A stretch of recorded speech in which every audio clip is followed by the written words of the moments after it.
మొన్న కేసీఆర్ గారు ఏమన్నారు? 11 నెలలలో ఈ రాష్ట్ర ప్రజలు తాము ఏం కోల్పోయారో అర్థం చేసుకుంటున్నారు అని కేసీఆర్ గారు అన్నారు. ఇందులో తప్పు ఉన్నదా?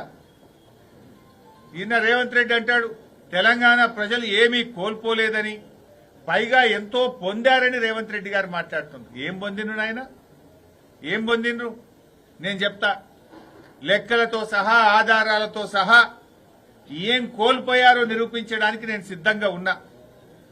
ఏమి పొందారో చెప్పడానికి మీరు సిద్ధంగా ఉన్నారా అని నేను అడుగుతా ఉన్నా. దేని మీద మాట్లాడదాం? వ్యవసాయ రంగం మీద మాట్లాడదామా? సంక్షేమ రంగం మీద మాట్లాడదామా? విద్యుత్ సరఫరా మీద మాట్లాడదామా?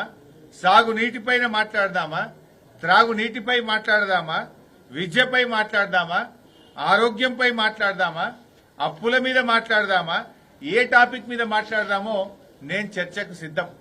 ఎక్కడ మాట్లాడదాం, ఎప్పుడు మాట్లాడదామో చెప్పు. ఏ రంగం పోయినా చెప్తారు కదా. ఈ దవాఖానాలలో పోతే మందులు లేవు, కేసీఆర్ కిట్ బంద్ అయింది, న్యూట్రిషన్ కిట్ బంద్ అయింది, ఎక్స్పైర్డ్ గోళీలు ఇస్తున్నారు మీరు దవాఖానాలలో పోతే. వ్యవసాయ రంగంలో పోతే కేసీఆర్ ఉండంగా ఇచ్చిన రైతు బంధు బంద్ అయిపోయింది, అయిందా లేదా?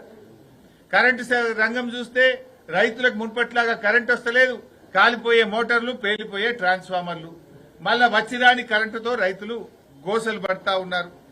మంచినీళ్లు కేసీఆర్ ఉండగా మిషన్ భగీరథ నీళ్లు ప్రతిరోజు వచ్చినాయి. ఇప్పుడు ఆ నీళ్లు కూడా కొన్ని గ్రామాలకు రాని పరిస్థితి, త్రాగునీటి కోసం కూడా ప్రజలు ఇబ్బంది పడుతున్న పరిస్థితి. విద్య మీద మాట్లాడదామా? ఇవాళ కూడా నాగర్ కర్నూలు జిల్లాలో ఈ పురుగులన్నం మేం తినమని అన్నం కూడా ఎత్తుకొని వచ్చి హైవే మీద కూర్చున్నారు విద్యార్థులు.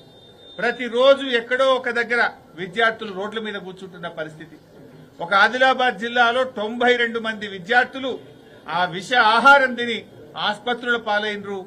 2 పిల్లలు విష జ్వరాలతో చనిపోయిన పరిస్థితి. రేవంత్ రెడ్డి గారు వచ్చినాక 36 మంది విద్యార్థులు ఈ రాష్ట్రంలో గురుకుల విద్యార్థులు చనిపోయినారు. యావరేజ్ గా నెలకు 3 పిల్లలు పొట్టన పెట్టుకున్నటువంటి చరిత్ర కాంగ్రెస్ పార్టీ. మరి ఏం కోల్పోలేదని ముఖ్యమంత్రి గారు మాట్లాడుతుంటాడు.